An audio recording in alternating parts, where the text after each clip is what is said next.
자, 시간이 됐습니다. 간증 세미나에 오신 교우 여러분들을 진심으로 환영하고요. 임선희 교우님 그 뒤로 앉아 계시면 제가 그분들 시킬 겁니다. 그 간증을 나와서 해보시라고 제가 시킬 거니까 미리 각오를 하시고 그 뒷줄에 앉으시면 될 것 같아요. 네.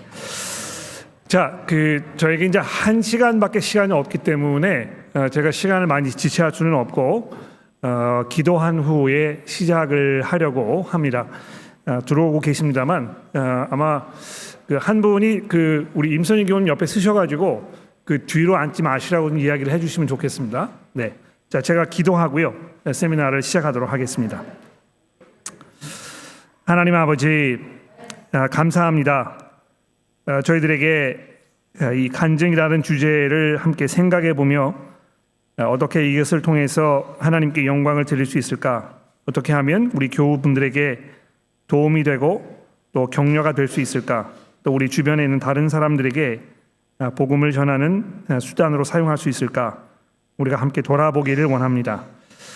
시간이 많지 않지만 저희들이 잘 집중해서 내용을 잘 파악하게 하시고 또 우리 실제로 신앙생활을 하며 복음을 증거하는 일에 도움이 되는 그런 귀한 시간이 되게 도와주시기를 예수 그리스도의 이름으로 간절히 기도합니다.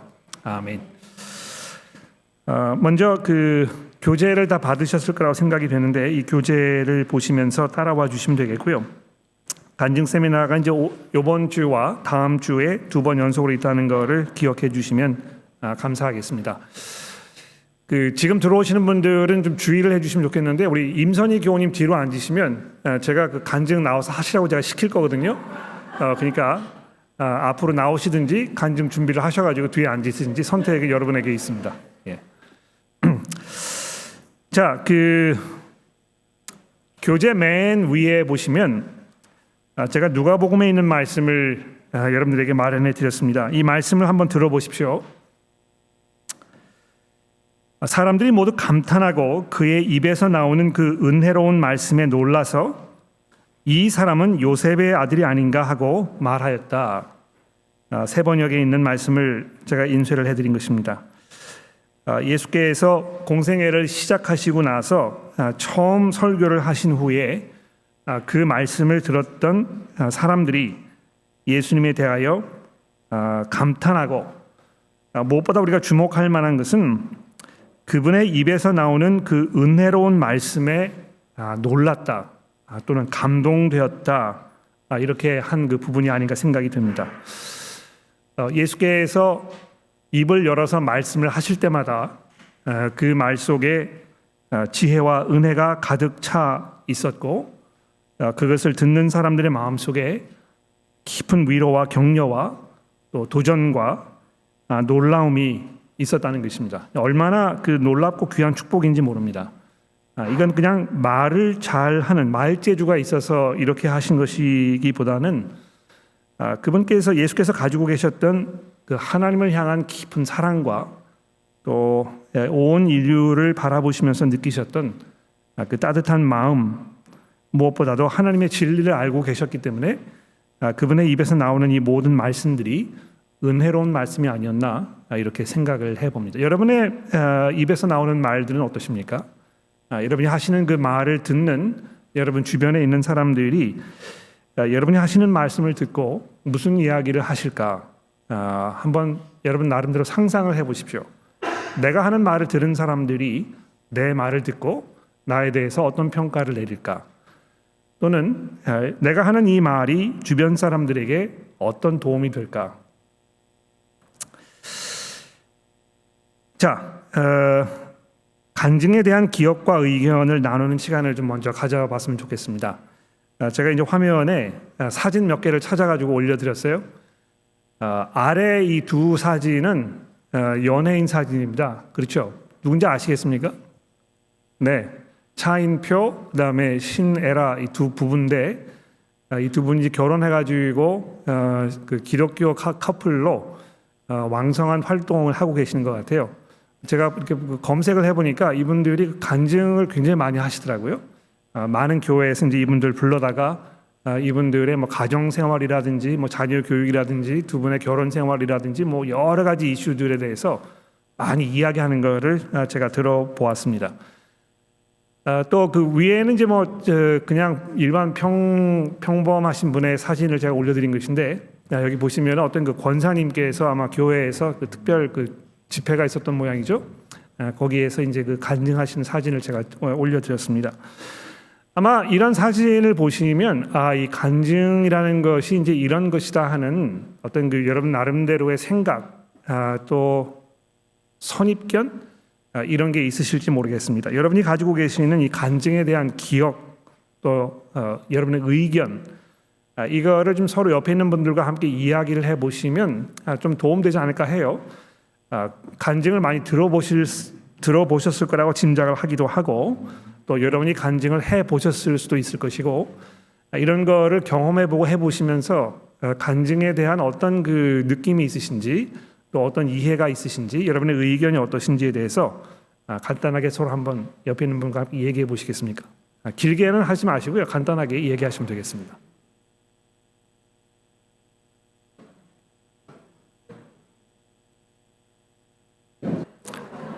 네, 됐습니다. 충분한 이야기를 나누기 어려우셨을까 생각이 됩니다만, 그냥 뭐 이 간단하게 생각만 해도 아마 이 세미나를 우리가 시작하는데 도움되지 않을까 생각이 되는군요. 제가 그 이번 세미나를 통해서 하려고 하는 가장 중요한 목적 중에 하나는 이 간증에 대한 생각의 전환이 필요하다는 것을 말씀드리는 것입니다. 생각의 전환이 필요하다. 그 화면에 보시면 아마 여러분들이 알고 계시는 어떤 그 간증에 대한 설명이 이 정도면 충분하지 않을까 짐작을 해보는데요. 뭐라고 적어드렸냐면, 이 특정 인사가 특별 집회에서 기적적인 체험에 대하여 감동적으로 대중 앞에서 장시간 증언하는 것, 뭐 이 정도면 되겠습니까? 특별 인사가 뭐 연예인이라든지 뭐 운동선수라든지 대부분의 이제 그렇다는 것이죠. 물론 뭐 그렇지 않은 경우도 있습니다만, 특정 인사가 이 특별 집회를 마련해 가지고 이제 교회에서 주최하든지 뭐 어떤 선교기관에서 하든지 간에 이 특별 집회를 만들어 가지고 많은 사람들이 이제 오게 해서 그 사람이 개인적으로 겪었던 어떤 그 기적적인 신앙의 체험, 하나님의 어떤 그 기대하지 않았던 간섭하심, 그분의 인도하심, 뭐 이런 그 어려운 상황 속에서 견디어낼 수 있었던 어떤 그 삶의 여정들, 이런 것들을 굉장히 감동적으로 대중 앞에서 장시간 동안 이제 이야기하는, 또 그거를 들으면서 웃기도 하고 울기도 하시고 코 눈물 다 흘리시는 이런 것이 이제 일반적으로 이 간증에 대한 어떤 그 선입견이 아닌가 생각을 합니다.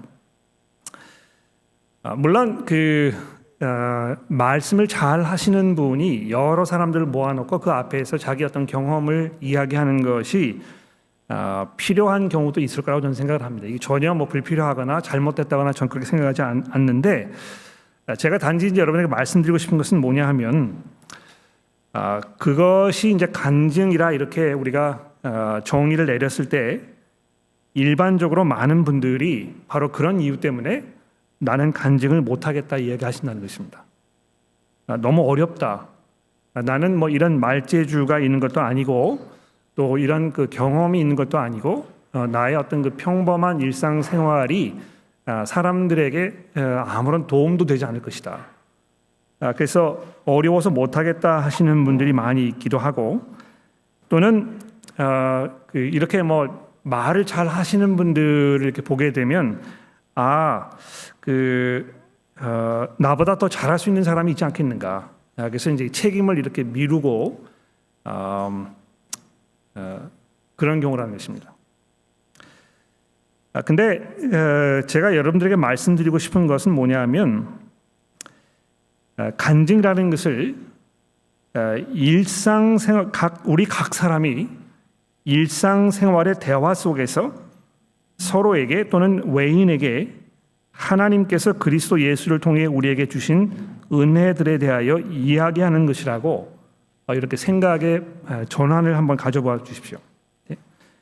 우리 각 사람이 일상생활의 대화 속에서 서로에게 또는 외인에게 하나님께서 그리스도 예수를 통하여 우리에게 주신 은혜들에 대하여 이야기하는 것이다. 그러니까 이거는 이제 제 의도는 무엇이냐면 너무 어려워, 나는 할 수 없어, 은사가 없어, 말재주가 없어, 할 얘기가 없어, 두려워, 떨려, 준비가 안 됐어, 이런 생각에서 탈피하여 그냥 매일매일 우리가 나누는 대화를 통해서 일상생활에서 흔히 벌어지는 대화 속에서 내가 어떻게 이 그리스도 예수를 통해 나타난 하나님의 은혜들에 대하여 자연스럽게 얘기할 수 있을 것인가, 이런 생각의 전환을 해보자는 것입니다. 근데 이런 생각의 전환은 신약 성경에서 굉장히 중심적인 생각입니다. 제가 여기 골로새서의 말씀과 골로새서 3장에서 두 개의 말씀을 발췌를 적어드렸는데요.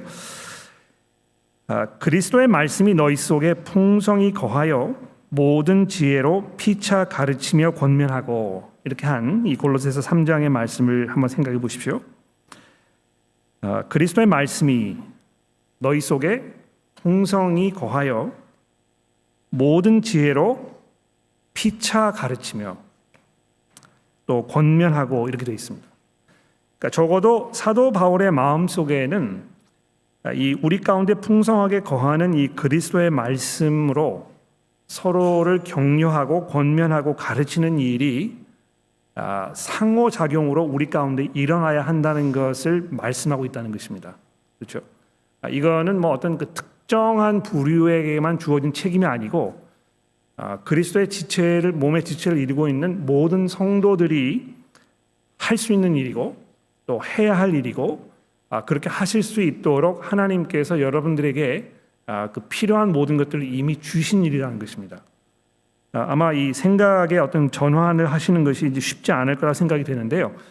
제가 드리고 싶은 말씀은 이 앞에 나오셔서 많은 사람들 앞에서 여러분의 그 생각이나 경험이나 이런 거를 장시간 이야기하는 걸 얘기하는 것이 아니고, 식사를 나누실 때 함께 걸어가면서 어디 놀러 가셨다가 누구를 집으로 초대해서 이야기하면서 어떻게 그리스도의 말씀이 내 삶 속에 풍성하게 거하고 있는지, 이런 거를 나누는 것을 말한다는 것입니다. 물론 거기 전제는 여러분들의 삶 속에 그리스도의 말씀이 풍성히 거하고 있을 때 그게 가능하겠죠.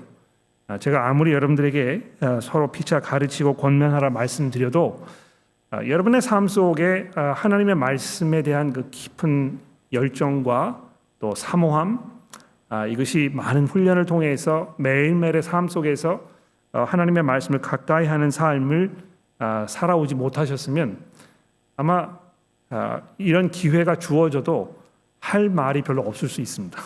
그렇죠? 그러나 이미 여러분의 삶 속에 그리스도의 말씀이 풍성하게 거한다는 그 전제하에 이렇게 한다는 것입니다. 이거는 이제 성도들 간에 벌어지는 그 간증에 대해서 말씀드리는 것이고, 거기에 추가로 3장 5절의 말씀을 보십시오. 외인에 대하여는 지혜로 행하여 세월을 아끼라. 너희 말은 항상 은혜 가운데 소금으로 맛을 냄과 같이 하라. 이렇게 사도 바울이 이제 말씀하시면서 외인, 교회 밖에 있는, 즉 믿음을 가지고 있지 않은 그리스도의 사람이 아닌 사람들을 이야기하는 것이죠. 이분들에게도 우리의 말을 통하여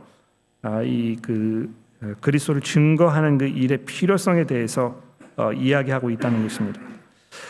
그래서 제가 드리고 싶은 말씀은 어떤 그 특정한 사람에서 벗어나서 내가 서로에게 또는 교회 밖에 있는 사람에게 또 특별한 집회나 이런 걸 만드는 걸 얘기하는 것이 아니고, 어떤 그 자리에 누구를 초대해가지고 여러분이 이거 원고를 잘 만들어 와서 그거를 이렇게 얘기하는 걸 말하는 것이 아니고, 여러분들의 일상 대화 속에서 또 어떤 나의 그 기적적인 체험이라든지 신비한 어떤 그 경험이라든지 이런 거를 말하는 것이 아니고, 그리스도께서 그리스도 예수를 통해서 하나님께서 우리에게 어떤 은혜를 주셨는지, 내가 그걸 어떻게 경험하고 있는지, 그걸로 인해서 내 삶이 어떻게 지금 이 영향을 받고 있는지 이런 거를 그냥 자연스럽게 진솔하게 얘기하는 것을 말하는 것입니다. 아마 제일 부담되는 거는 이건 이제 뭐 적어도 뭐 10분, 20분, 뭐 30분 정도는 이야기를 해야 그래야 이 그 간증을 한 게 아닌가 이렇게 생각이 드실지 모르겠는데요. 그런 걸 말하는 것이 아니고 그냥 이어지는 대화 속에서 자연스럽게 이 내용을 다룰 수 있는 그런 그 훈련을 좀 해보자는 것입니다. 간증을 왜 간증이라고 하는지 아십니까? 그 간자가 무슨 간자인지 아세요? 모르시죠? 저도 몰랐습니다. 왜 간증을 간증이라고 그럴까? 그 네이버 국어사전에 찾아보시면요, 방패 간자를 쓰더군요. 근데 방패 간자에다가 증언할 증을 써가지고 간증이라 이렇게 했다고 하는데 그래도 이해가 안 돼요. 그 무슨 말인가 이것이 뭐를 막는다는 말인가? 뭐를 막기 위해서 한다는 말인가? 어떤 면에서는 그 조금 이해가 되기도 합니다. 왜냐하면 그 영어로 이제 이거를 테스트머니라고 이제 하지 않습니까? 근데 그 테스트머니라는 말이 보통 법정에서 사용되는 단어입니다. 그렇죠? 그래서 증인이 나와가지고 피고인이라든지 또는 손해 본 사람을 변호해주는, 그래서 그 사람이 어떤 그 방패 역할을 해주는 뭐 이런 의미가 있었기 때문에 아마 그 영어의 그 테스트머니라는 이 말을 간증이라는 말로 번역하지 않았을까 이렇게 생각이 되는데요. 그렇게 하다 보니까 이거 내가 무슨 굉장히 많은 신학적 지식이 있어야 되는 게 아닌가, 또는 그 설득력 있게 말할 수 있는 어떤 그 말재주가 있어야 되는 것이 아닌가, 이런 그 부담감을 가지게 되는 것입니다. 그런데 우리가 일상적으로 서로 이야기할 때, 밥 먹으면서 이야기할 때, 길을 가면서 이야기할 때, 뭐 산책하면서 말하는 것에 대해서 그렇게 부담을 가지지 않지 않습니까? 그냥 내가 무슨 생각하고 있는지, 또 무엇이 나의 관심사인지 이런 거를 그냥 자연스럽게 이야기하면 되는 것이니까. 그래서 제가 누누이 말씀드립니다만 간증에 대한 생각의 전환이 좀 필요하다는 것입니다. 설득이 되셨습니까? 네? 여러분도 하실 수 있으실 것 같으세요? 우리 천인호 교원 질문을 하시고 손을 드신 것 같은데 뭐라고 할까요? 연증이요? 변증이요. 변증이란 말은 글쎄요, 변증이란 말도 이제 이미 사용되고 있는 단어이기 때문에 그 변론한다는 말이 있지 않습니까? 네.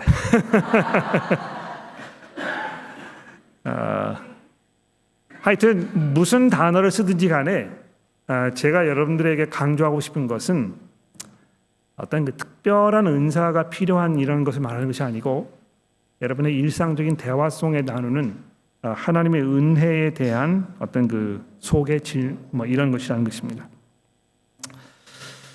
자, 근데 이것이 생각의 전환이 이제 중요합니다만 그것보다 더 먼저 되어야 될 것이 하나가 있습니다. 그것은 무엇이냐면 제가 3번에 적어드린 대로 이 언어가 가지고 있는 이 파워에 대한 깊은 인식이 필요하다는 것입니다. 예수께서 마태복음에서 하신 이 말씀을 좀 주목해 보십시오. 독사의 자식들아, 너희가 악하니 어떻게 선한 말을 할 수 있겠느냐? 이는 마음에 가득한 것을 입으로 말함이라. 선한 사람은 그 쌓은 선에서 선한 것을 내고 악한 사람은 그 쌓은 악에서 악한 것을 내느니라. 내가 너희에게 이르노니 사람이 무슨 무익한 말을 하든지 심판 날에 이에 대하여 신문을 받으리니 내 말로 의롭다 함을 받고 내 말로 정죄함을 받으리라.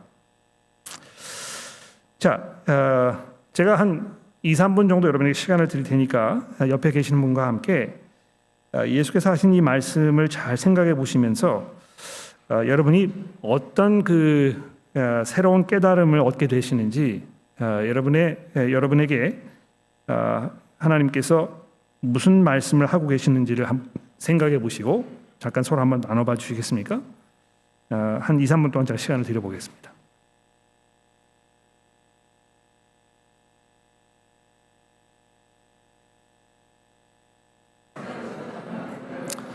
네, 됐습니다. 예수께서 누구보다도 사람들을 잘 이해하셨다는 것은 별로 그렇게 놀라운 일이 아닐 것입니다. 그런데 이 마태복음의 말씀도 그렇고 복음서의 다른 부분도 그렇습니다만 예수께서 사람들을 바라보시면서 또 사람의 어떤 그 실체에 대하여 설명하시는 것들을 이렇게 들어보면 정말 그 놀라움을 금할 수가 없습니다. 얼마만큼 인간의 그 인간됨을 잘 이해하셨는가, 얼마나 예수께서 사람들의 마음을 꿰뚫어 보고 계셨는가, 이런 거를 이제 우리가 깊이 돌아보게 되는데요. 여기서 하신 이 말씀을 주목해 보십시오. 너의 마음이 악하니 어떻게 선한 말을 할 수 있겠느냐. 그렇죠? 마음에 가득한 것을 입으로 말하는 것이다. 이게 얼마나 무서운 말입니까? 예? 그 사람이 하는 말을 잘 들어보면 그 속 사람이 어떤 사람인지를 그대로 알게 된다는 것입니다. 저도 뭐 말을 많이 하는 사람이기 때문에 이런 말씀 들으면 이제 그 등골에 막 이렇게 식은땀이 좀 흘러요. 내가 하는 말이 나를 사람들에게 어떻게 보여줄까? 또 여러분도 한번 스스로 질문해 보십시오. 내가 하는 그 말을 듣고 내 주변에 있는 사람들이 나에 대해서 어떻게 생각할까? 또는 내가 하는 이 말을 통해서 내 어떤 그 사람됨의 모습이 사람들에게 전해지고 있을까? 이걸 한번 생각해 보시기 바랍니다. 이건 이제 뭐 여러분 그 개인적으로 좀 하셨으면 좋겠어요. 옆에 있는 사람하고 상의하지 마시고요. 여러분 나름대로의 어떤 그 평가를 한번 내려보십시오. 내가 지금까지 나의 어떤 그 언어 사용 이 면에서 내가 어떤 영향을 사람들에게 끼치고 있을까? 나라는 사람이 어떤 사람인가? 그것이 내가 하는 말 속에 어떻게 드러나고 있는가?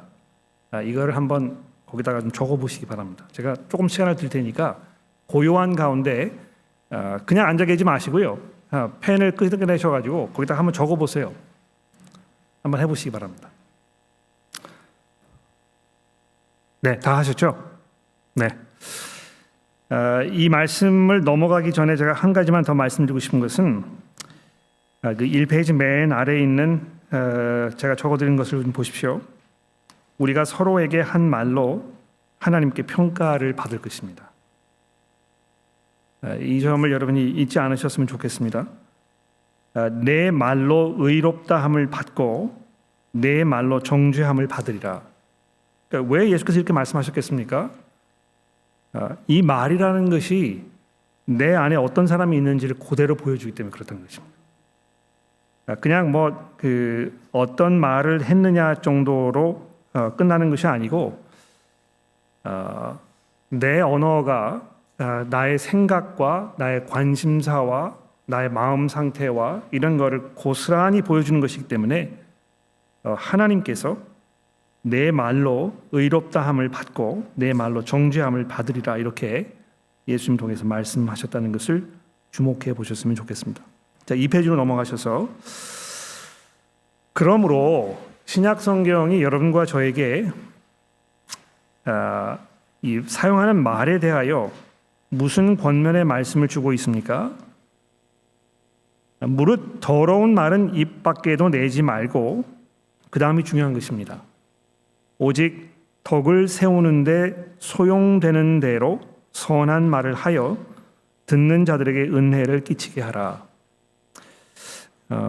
개역개정 성경 번역이 좀 굉장히 알쏭달쏭한 면이 좀 종종 있는데 아마 이 부분도 이제 그런 게 아닌가 생각이 듭니다. 오직 덕을 세우는데 소용되는 대로 선한 말을 하라. 그냥 덕스러운 말을 하라 이렇게 하면 되는데 덕을 세우는데 소용되는 대로 선한 말을 하라 이렇게 되어 있어서 이게 무슨 말인가 좀 헷갈릴지 모르겠는데요. 기본적으로 듣는 사람들에게 격려가 되는, 듣는 사람들에게 신앙 성장에 도움이 되는, 듣는 사람들에게 하나님의 말씀에 대하여 깊이 생각하게 하는, 그래서 듣는 자들에게 은혜를 끼치는 말을 하라는 것입니다. 그렇게 하고 계십니까?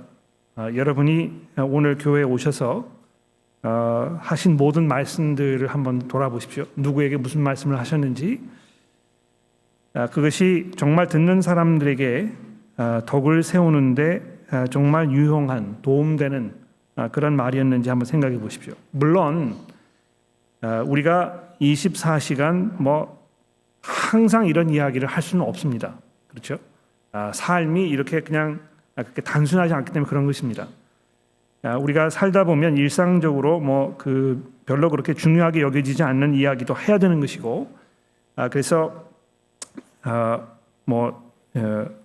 수도원에 들어가 가지고 돌을 닦는 사람이 아닌 이상 우리의 마음 속에는 여러 가지 온갖 생각들이 담겨 있을 것이고, 또 필요에 따라서 그것을 사람들에게 해야 하는 경우가 분명히 있을 것입니다만, 기본적으로 사도 바울이 여기서 하고 있는 그 말씀이 무엇이겠습니까?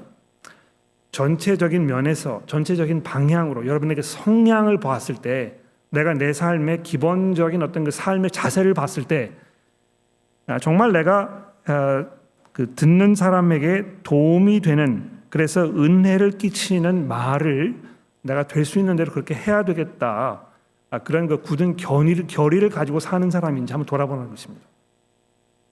그냥 쓸데없는 말, 또 불필요한 말, 또 듣는 사람에게 상처가 되는 말, 불평과 불만이 가득한 말, 또는 성도로서 합당하지 않은 말, 이런 것들이 아무런 걸러짐 없이 그냥 입에서 계속 나오는 이런 그 습관 속에 살지 말고, 꾸준히 자기를 훈련하고 또 성찰하고 돌아보면서 내 말이 듣는 사람들에게 은혜가 되는, 그 사람들의 신앙을 격려하고 덕을 세우는데 필요한 그런 말을 하라는 것입니다. 이게 굉장히 어려운 일입니다. 그렇지 않습니까? 이게 이제 천성적으로 이렇게 잘하시는 분도 계시지만, 천성적으로 잘하시는 분들은 그렇게 많지 않은 것 같아요. 오히려 격려가 되는 말을 잘 하시는 분들을 이렇게 보게 되면 그분들의 그 하는 말이 굉장히 의도적이고 또 절제되어 있고, 그 말하고 싶지만 하지 않을 때가 굉장히 많이 있다는 것을 우리가 보게 됩니다. 그래서 그 야고보서의 말씀을 좀 보십시오. 여기 이제 이렇게 야고보 사도가 격려하고 있지 않습니까? 우리가 다 실수가 많으니 만일 말에 실수가 없는 자라면 곧 온전한 사람이라 능히 온 몸도 굴레를 씌우리라. 우리가 말들의 입에 재갈을 물리는 것은 우리에게 순종하게 하려고 그 몸을 제어하는 것이라. 또 배를 보라. 그렇게 크고 광풍에 밀려가는 것들을 지극히 작은 키로서 사공의 뜻대로 운행하나니, 이와 같이 혀도 작은 지체로되 큰 것을 자랑하도다. 보라, 얼마나 작은 불이 얼마나 많은 나무를 태우는가. 혀는 곧 불이요 불의의 세계라. 혀는 우리 지체 중에서 온 몸을 더럽히고 삶의 수레바퀴를 불사르나니 그 사르는 것이 지옥불에서 나느니라.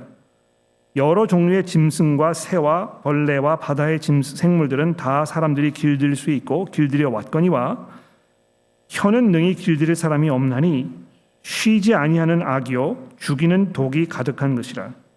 이것으로 우리가 주 아버지를 찬송하고 또 이것으로 하나님의 형상대로 지음을 받은 사람을 저주하나니, 한 입에서 찬송과 저주가 나오는도다. 형제들아, 이것이 마땅하지 아니하니라. 샘이 한 구멍으로 어찌 단물과 쓴 물을 내겠느냐? 내 형제들아, 어찌 무화과 나무가 감람 열매를, 포도나무가 무화과를 맺겠느냐? 이와 같이 짠 물이 단물을 내지 못하느니라. 여기 야고보 사도가 여러 중요한 사실들을 말씀하고 있는데요. 첫 번째로 바울 사도가 말했던 그 은혜를 끼치는 이 말, 듣는 사람의 덕을 세우는 말을 할 수 있게 되는 것이 굉장히 어려운 일이라는 것입니다. 그렇죠? 내가 내 입에 자갈을 물리고 그래서 불필요한 말 또 도움되지 않는 말을 걸러내는 일을 하는 것은 이 야고보 사도가 이야기하고 있는 것처럼 누가 이 일을 할 수 있겠느냐. 그만큼 어렵다는 것입니다. 그만큼 의도적인 어떤 그 의지의 발동이 필요하다는 것입니다. 그러니까 여러분 그 교회를 오실 때 그 교회 가는 날이라는 그 소책자를 제가 번역을 해서 교우분들에게 나눠드렸던 때가 있는데요. 그 책에 보면 굉장히 도움되는 이야기가 있습니다. 뭐냐면 교회를 오기 위해서 차에 올라타기 한 10분 정도쯤에 가만히 앉아가지고 내가 오늘 교회를 가서 누구와 무슨 말을 할 것인가 이걸 한번 생각해보고 오라는 것입니다. 굉장히 도움되죠. 그렇게 하면 이거는 물론 그 이외에 다른 말은 전혀 내가 하지 않겠다 이런 그 결의를 하라는 것이 아니고 만나서 반갑게 인사하고 그 안부를 물어보고 또 일상적인 대화를 나누게 되겠지만 그러다가 그 중에 특별히 꼭 필요한 사람에게 꼭 필요한 말을 내가 적절하게 할 수 있도록 미리 계획하고 생각해 보는 것입니다. 오늘 가서 내가 이 사람에게 이 사역을 내가 해야 되겠다. 어떻게 내 이 언어의 이 힘을 사용하여 그 사람의 신앙에 도움되는 일을 내가 할 것인가. 이것을 미리 생각해 보고 교회로 오는 것이 정말 필요하다는 것입니다. 자, 그래서 이제 그 4번에 보시면 무엇보다도 기도가 필요할 거라고 저는 생각합니다. 그렇지 않습니까? 이미 제가 이 기도할 수 있는 여러 가지 제목들을 1번부터 3번까지 충분히 드렸다고 생각이 됩니다. 이 우리들의 마음 속에 듣는 이들의 믿음에 도움되는 말을 해야 되겠다는 생각을 깊이 심어 주소서. 이 생각의 변화가 필요하다는 것입니다. 그러니까 간증 세미나를 수백 번 해봐야 아무런 소용이 없어요. 왜냐하면 제가 여기서 하려는 거는 어떤 그 테크닉, 기술 이걸 가르쳐 드리는 것이 아니고 여러분들을 설득해가지고 여러분의 삶 속에서 그 여러분의 말이 듣는 사람들에게 도움되는 말을 할 수 있도록 내가 내 스스로 훈련하게 되겠다. 그런 필요를 느끼고 또 그렇게 해야 되겠다는 결의를 다지시는 것이기 때문에 이건 제가 할 수 있는 일은 아닙니다. 어떤 면에서는 여러분이 여러분의 능력으로도 할 수 있는 일은 아니라고 생각합니다. 이게 우리 마음속에 풍성이 있지 아니하다면 하나님께서 그런 마음을 우리에게 주시도록 우리가 간구하는 일이 가장 중요하고 필요하지 않을까 생각이 듭니다. 여러분 지금까지 이 간증하는 거를 내가 해야 되겠느냐, 내가 할 수 있겠느냐 이런 그 마음이 드셨다면 지금 이 자리에서 하나님께 기도하십시오. 하나님, 내 마음 속에 듣는 사람들의 마음에 이 믿음에 도움되는 말을 해야 되겠다 하는 그 의지가 생기도록 도와주십시오. 또 우리가 일상적으로 나누는 대화들 중에서 성도들에게 적합하지 않은 것이 있다면 우리들에게 회개하는 마음을 주셔서 우리가 그거를 멈출 수 있도록 해주십시오. 그것들을 우리 삶에서 멀리하도록 도와주셔서 이렇게 우리가 좀 기도하는 게 필요하지 않을까 생각이 됩니다. 그래서 좀 짝을 지시는 그룹을 만드시거나 짝을 지셔서 지금까지의 내용을 조금 돌아보시면서 잠시 기도하는 시간 한 5분 정도 갖도록 하겠습니다. 함께 기도해 주시면 좋겠습니다.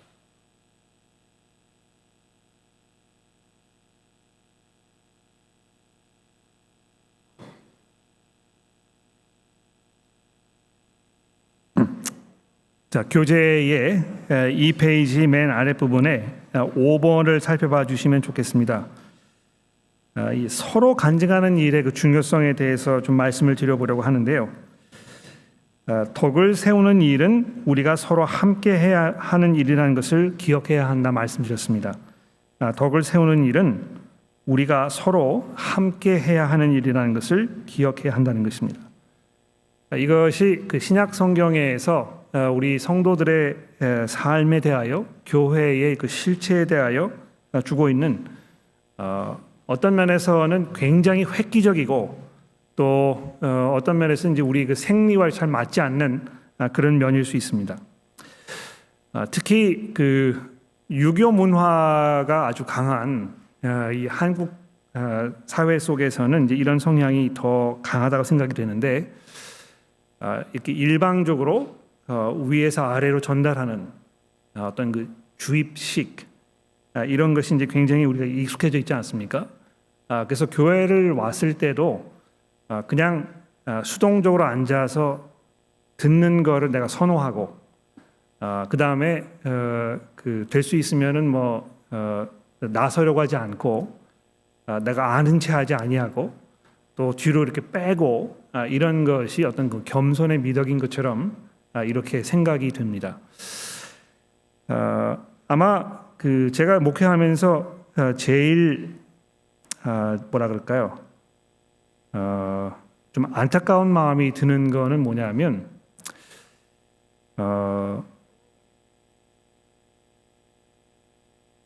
우리 관계 속에서는 이 서열을 정하는 게 굉장히 중요하다는 것입니다. 그렇죠? 그러니까 만나면 나이를 먼저 물어봐야 되고, 또 직업을 뭘 하고 계시는지 뭐 이런 걸 이제 물어보고, 또 뭐 학력이 어떻게 되는지도 이렇게 뭐 물어보고, 이렇게 하면서 내가 이 사람을 손 윗사람으로 대해야 될 것인지 손 아랫사람으로 대해도 되는 것인지, 이 서열 정리가 이제 빨리 돼야 되는 것입니다. 근데 서열 정리를 하는 게 너무너무 중요하다 보니까 서로 이렇게 격려하고 하는 것이 그만큼 어려운 것입니다.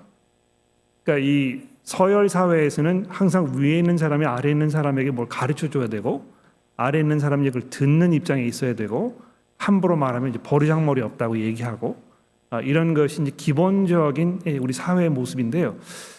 그것이 뭐 나름대로 장점도 분명히 있습니다. 질서를 굉장히 중요한 것이기 때문에 어떤 그 할아버지한테도 유라고 이렇게 얘기하고, 이런 걸 굉장히 무례하게 생각하는 것은 어떤 면에서 성경적인 생각을 생각해요. 그러나 모든 문화가 다 장단점이 있듯이 우리 한국 문화에도 이제 그런 것이 단점과 장점이 있습니다만, 가장 안타까운 것은 예를 들어서 이렇게 1:1 성경 읽기를 해보자 이렇게 하면 가장 먼저 들어오는 질문이 누가 그럼 리드를 하는 것인가요? 하는 것입니다. 그러니까 누가 리드하고 따라가는 사람이 없으면 1:1로 만나서 성경을 읽는 것이 상상이 가지가 않습니다. 그러니까 내가 이 사람에게서부터 뭐를 배워야 된다는 생각이 우선적으로 들고, 또는 내가 이 사람에게 뭘 가르쳐야 줘야 된다는 생각이 들기 때문에 너무 부담이 되고, 또 그 나서기가 좀 어렵고, 이런 그 장애물들이 분명히 있습니다. 아마 여러분들 경험을 많이 하셨을 거예요. 그 얼마 전에 제가 기억나는데 어떤 분이 저한테 그런 하소연을 하셨어요. 우리 교회 아무개 어떤 분이, 누구라고 말씀하지 않겠습니다만, 느닷없이 저한테 전화하셔가지고 저랑 같이 성경을 읽지 않겠느냐고 이렇게 물어오셨는데, 제가 굉장히 불쾌했다고. 그래서 그 성경을 같이 읽는데 왜 불쾌하게 생각하셨냐고 제가 여쭤봤더니 나를 너무 무시하는 것 같다고. 뭐 나도 신앙생활을 꽤 오래 했었는데 내가 뭐 이 신앙이 부족하다고 느껴져서 그랬는지 나를 개인적으로 만나서 성경을 같이 읽어보면 좋겠다는 이야기를 하셨을 때 굉장히 기분이 언짢았다는 이야기를 저에게 하셨었습니다. 근데 그런 게 뭐 전부 뭘 말하는 것이겠습니까? 이 서로 사역하는 이것이 우리 한국 사회에서는 굉장히 익숙하지 않은 그런 형태라는 것입니다. 그런데 제가 여기에 적어드린 이 성경 구절들을 좀 주목해서 보십시오. 에베소 4장의 말씀을 보시면, 그가 어떤 사람은 사도로, 어떤 사람은 선지자로, 어떤 사람은 복음 전하는 자로, 어떤 사람들은 교사와 목사로 삼으셨으니, 그 다음에 중요한데, 이는 그러니까 교회의 어떤 그 특정한 사역자들을 삼으시고 보내셨던 이유는 성도를 온전하게 하여 봉사의 일을 하게 하며 그리스도의 몸을 세우려 하심이라. 그러니까 이 12절의 말씀을 보면 교회를 세워가는, 그리스도의 몸을 세우는 일은 누가 하는 것입니까? 누가 하는 것입니까? 누가 큰 소리로 한번 대답해 보시겠습니까? 그렇습니다. 어떤 면에서는 목사나 교사의 책임이 성도들과 이렇게 분리되어 있는데, 어떻게 보면 성도들에게 그 1차적인 책임이 있는 것인 것처럼 얘기하고 있다는 것입니다. 그렇죠? 그리고 거기에 덧붙여서 어떤 그 교사, 목사의 역할은 성도들이 서로 그것을 잘 할 수 있도록 도와주는 일을 하는 것입니다. 그러니까 언젠가 꽤 오래됐습니다만 교우분 중에 한 분이 정말 저를 아끼고 사랑하셔가지고 저랑 같이 기도하는 기회가 있었는데, 그분이 이제 이렇게 저를 위해서 기도하셨어요. 우리 교회 성도들이 목사님을 잘 도와서 목회를 잘 하실 수 있도록 도와주십시오. 제가 굉장히 감사한 마음이 들었는데, 목사님이 저희를 잘 도와주셔서 우리가 교회를 잘 이끌어갈 수 있도록 해주시면 좋겠습니다. 이렇게 기도하셨으면 더 좋지 않았을까, 그런 생각을 했었습니다. 그러니까 이 교회를 이끌어 나가는 그 주체가 누구입니까? 바로 여러분들이라는 것입니다. 그러니까 여러분들이 얼마만큼 서로를 잘 섬기시고 어떻게 여러분의 말로 서로를 세워주고 격려하는가, 이게 얼마만큼 역동적으로 단단하게 잘 이루어지고 있는가 하는 것이 교회의 영적 상태를 판가름하는 가장 중요한 그 척도가 된다는 것입니다. 여러분 종교 개혁사를 공부를 하셨거나 들어보신 분들 계시면 이 표현을 많이 들어보셨을 텐데요. 종교 개혁가들이 내세운 중요한 어떤 캐치프레이즈들 중에 무엇이 있느냐면 만인사제설이라는 게 있습니다. 들어보셨죠? 예, 만인사제설. 모든 사람들이 다 사역자라는 것입니다. 그러니까 이 중세 시대까지는 특별히 안수를 받은 사람만이 사역자였고, 나머지 사람들은 교회에 들어왔을 때 전적으로 수동적으로 그냥 가만히 앉아서 그 앞에서 하는 것을 그냥 따라가기만 하면 되는 것입니다. 그러나 신약 성경이 이야기하는 교회의 생리가 그런 것이 아니고, 여러분들이 서로 어떻게 말씀으로 서로 잘 섬기고 있는가, 우리의 이 입에서 나오는 이 말들이 어떻게 서로에게 도움이 되고 격려가 되는 말이 되는가, 여기에 이 성패가 달려 있다는 것을 여러분이 정말 마음속에 깊이 이해를 하셔야 되겠고요. 그런 면에서 이 데살로니가 전서의 말씀도 보십시오. 그러므로 피차 권면하고 서로 독 세우기를 너희가 지금까지 해온 것 같이 계속하라. 이렇게 사도 바울이 데살로니가 교회 성도들에게 말씀하고 있습니다. 우리 교회가 서로 피차 권면하고 독 세우는 일을 얼마만큼 잘하고 있는지 우리가 좀 냉정하게 평가를 해봐야 되지 않겠습니까? 주일 모임 시간 이후에 우리가 식사를 서로 나눌 때 그 자리에서 주로 어떤 대화가 나누어지고 있는지, 성도분들이 함께 커피를 마시러 나갔을 때 주로 어떤 그 주제가 얘기되고 있는지, 이런 거를 우리가 생각해 보면 얼마만큼 그 교회가 영적으로 성숙한 교회인지를 대번에 알 수 있게 될 것입니다. 또 3페이지로 넘어오셔서 이 히브리서의 말씀도 보십시오. 오직 오늘이라 일컫는 동안에 매일 피차 권면하여 너희 중에 누구든지 죄의 유혹으로 완고하게 되지 않도록 하라. 이쯤 되면 아마 여러분들이 그 감을 잡으셨을 것입니다. 그렇죠? 여러분들이 책임이라는 것입니다. 그러니까 어떻게 하면 이제 우리가 앞으로 이게 하루아침에 될 일은 아니고, 우리가 꾸준히 훈련하고 노력해서 어떤 그 교회의 좋은 문화를 잘 가져갈 수 있을까를 우리가 훈련해야 될 거라고 생각이 됩니다. 그래서 제가 6번에 이제 이렇게 적어드렸죠. 건강한 교회가 되려면 목사의 말씀 사역과 성도들 간의 권면 격려가 병행되어야 할 것이라고 말씀을 드렸습니다. 그렇죠? 근데 그 성도들 간의 권면과 격려를 방해하는 그 장애물들이 좀 있는 것 같아요. 제가 여기 이제 4가지를 적어봤는데요. 첫째는 무관심이요, 둘째는 쑥스러움이요, 셋째는 거부감이요, 넷째는 귀찮음이 아닌가 생각이 됩니다. 약간씩 차이가 좀 있어요. 그렇죠? 무관심은 뭡니까? 이거 뭐 그냥 교회 나가면 되지. 이렇게 그 내가 애쓸 필요가 뭐가 있나?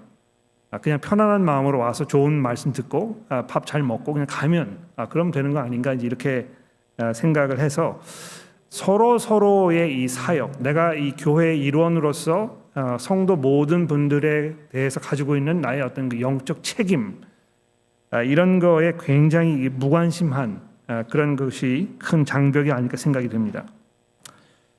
또 두 번째는 이제 쑥스러움이라는 거죠. 내가 그 주중에 정말 하나님께 감사한 이런 일이 있었는데 이런 일을 얘기하려고 생각해 보니까 굉장히 쑥스러운 거예요. 그렇죠? 왠지 모르게 이런 거는 얘기하면 안 될 것 같은. 뭐 모이신 분들이 서로 모여가지고 지중에 뭐 그 어디 가니까 뭐가 싸더라. 뭐 얼마에 구입을 할 수 있는데 왜 돈을 많이 내가지고 뭐 이렇게 했냐. 이런 거 정보를 막 교환하고 있는데 느닷없이 제가 지난주에 하나님의 은혜가 있었는데 이렇게 얘기하면 찬물을 끼얹는 것 같은. 분위기를 깨는 것 같은 어떤 그 쑥스러움 때문에 선뜻 나서지 못하는 것입니다. 그러니까 함께 모여 있는 교우분들이 그 사람에게 이 은혜의 말을 할 수 있는 기회를 주지 않는 것이죠.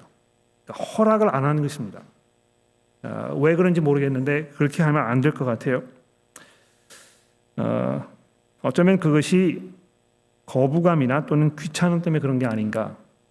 이런 그 의구심이 종종 들기도 합니다.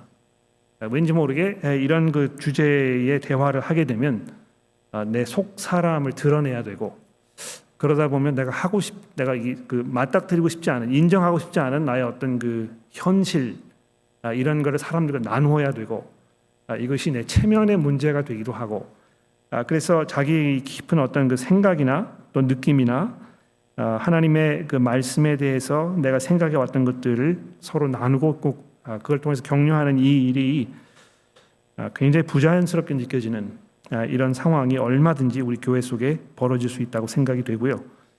결과적으로 이것이 총집합해서 무경험 이렇게 해본 적이 없는 그런 그 어처구니 없는 상황이 우리 가운데 벌어질 수 있다는 것입니다.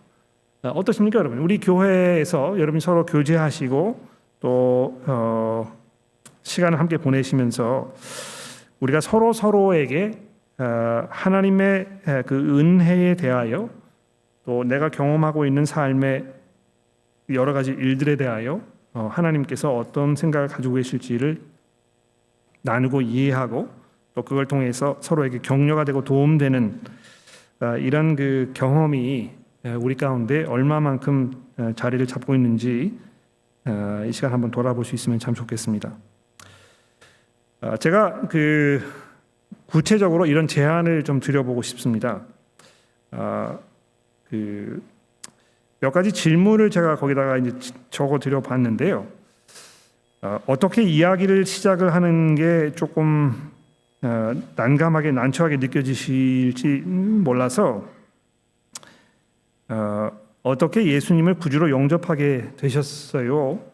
이렇게 물어본다든지 또는 요즘 특별히 뭐 기도하고 계신 일이 있으신가요? 물어본다든지 또는 지난주에 특별히 하나님께 감사드리셨던 일이 혹시 없으셨는지 모르겠습니다. 또는 뭐 최근에 읽으신 성경 말씀 중에 생각나는 말씀이 있으세요? 이렇게 물어보는 것이 상대방에게 간증을 할 수 있는 기회를 제공해 주는 것이고 상대방에게 이제 그런 기회를 제공해서 그분의 간증을 들었을 때 나도 내 간증을 할 수 있는 이런 그 상호작용이 자연스럽게 우리 가운데 일어날 수 있습니다. 근데 이제 이거는 여러 사람 모아놓고 모든 사람들이 다 거기에 집중할 수 있도록 이렇게 하려는 시도로 하면 10중 8구 실패거든요. 그렇게 하지 말고 그냥 옆에 있는 분에게 조용조금 소근소근 그냥 얘기하시면 될 것 같아요. 그리고 그 잘 얘기하고 있는 분 끼어들어가지고 방해하지 말라는 것입니다. 정말 그 의미 있는 대화를 나누고 있는데 쓸데없는 얘기하지 말고 그냥 내버려 두세요. 눈치가 좀 있어야 될 것 같아요, 그렇죠? 결국은 마음의 문제입니다. 그리스도 안의 형제 자매들을 격려하고 세워주려는 마음을 하나님께서 우리 모두에게 주시도록 우리가 기도해야 되겠습니다. 또 평소에 하나님의 말씀을 통해 주시는 깨달음과 삶에서 겪는 하나님의 은혜에 대한 감사함이 우리 마음속에 자리하고 있으면 그것에 대해 이야기하는 것이 그렇게 어렵지 않을 것입니다. 또 그 이야기를 하고 싶은 마음이 있어가지고 아마 참기가 어려우실 거라고 생각이 돼요.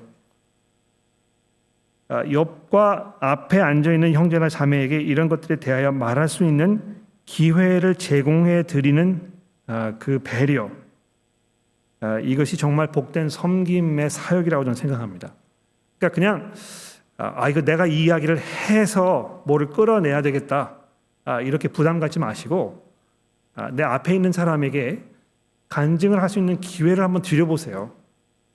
드렸는데 그걸 못하면 할 수 없고, 근데 적어도 여기 앉아 계시는 분들이 지금 제 생각에는 몇 명이나 될까? 한 70명 되나요?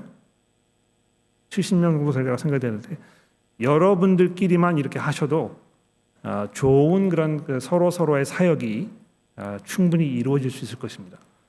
그러니까 옆에 있는 분, 앞에 있는 분 이렇게 돌아보시면서 언제부터 또는 어떻게 예수께서 우리의 구주시라고 고백하게 되셨는지 굉장히 궁금하다고, 한 번도 들어본 적이 없다고 이렇게 좀 물어보면 그러면 그분을 정말 최고로 섬길 수 있는 그런 그 훌륭한 사역이 되는 것입니다. 여러분이 많은 이야기를 쏟아내지 않아도 그분에게 이 간증을 할 수 있는 기회를 제공해주는 지혜가 필요하다고 생각이 되고요. 그 다음에 마지막으로 드리고 싶은 말씀은 혹시 여러분들이 이런 질문을 받았을 때 내가 어떻게 이야기할 수 있을지를 미리 한번 생각해 보는 것입니다. 제가 이제 숙제를 드릴 텐데요. 그 네 가지 질문이 이제 위에 있어요. 그 중에서 하나를 좀 선택해 보십시오. 숙제는 뭐냐면 이 질문을 내가 받았을 때 뭐라고 대답할 것인지를 간략하게 이제 종이에다 적어 오시는 것입니다. 제가 여러분 여기 계신 분들 사진을 다 찍어놨거든요. 그래가지고 숙제를 제가 다 거둘 예정에 있어요. 다음 주에 오실 때 뭐 한 500자 정도 적어 오시면 될 것 같아요. 내가 어떻게 예수님을 구주로 영접하셨는지, 제가 옛날에 이런 일이 있었는데요, 이렇게 해가지고 이 예수께서 내 구주시라는 걸 내가 알게 됐습니다. 그러니까 어렵지 않습니다. 이게 사실 그렇지 않아요? 그냥 여러분의 그 일상적인 삶의 얘기를 하면 되는 것이니까. 그렇군요. 몰랐어요. 얼마나 다행입니까? 참 감사하네. 우리 같이 기도합시다. 이렇게 하는 것이 굉장히 자연스럽고 어렵지 않습니다. 충분히 여러분들이 얼마든지 하실 수 있는 이런 사역이라는 것을 제가 강조해 드리고 싶고요. 우리가 이런 사역을 서로에게 잘 했을 때 교회가 더 풍성한 이런 교제를 나눌 수 있을 거라고 제가 장담합니다. 저를 믿어보십시오. 자, 질문이 있으십니까?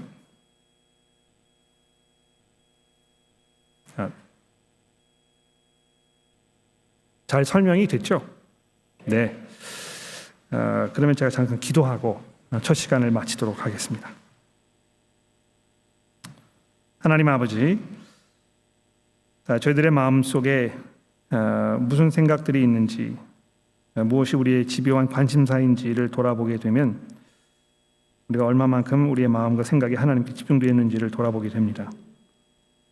또 그런 것들이 우리 말을 통해서, 우리의 행동을 통해서 드러나게 되었을 때 이것이 우리 주변에 있는 형제 자매들에게 어떤 영향을 미칠 것인지를 또 한번 생각해 보게 됩니다. 저희들을 도와주시고 인도하셔서 저희들의 마음속에 그리스도께서 교회를 향해 가지고 계셨던 깊은 열정과 사랑을 저희도 가질 수 있도록 도와주시고, 내 옆에, 내 앞에, 뒤에 앉아있는 형제 자매들이 하나님의 말씀으로 도전받으며 격려받으며 힘과 용기를 얻을 수 있도록 어떻게 우리가 섬길 수 있을 것인지를 늘 고민하는 지혜를 저희들에게 허락해 주옵소서. 우리가 서로에게 간증을 통하여 내게 베푸신 하나님의 은혜에 대해서 서로 이야기하고 그것으로 하나님을 찬송하는 일들이 그렇게 어색하지 않게 자연스럽게 우리 가운데에서 일어나도록 저희를 도와주옵소서. 예수 그리스도의 이름으로 간절히 기도합니다. 아멘. 첫 시간을 마치겠습니다. 다음 주에 뵐게요.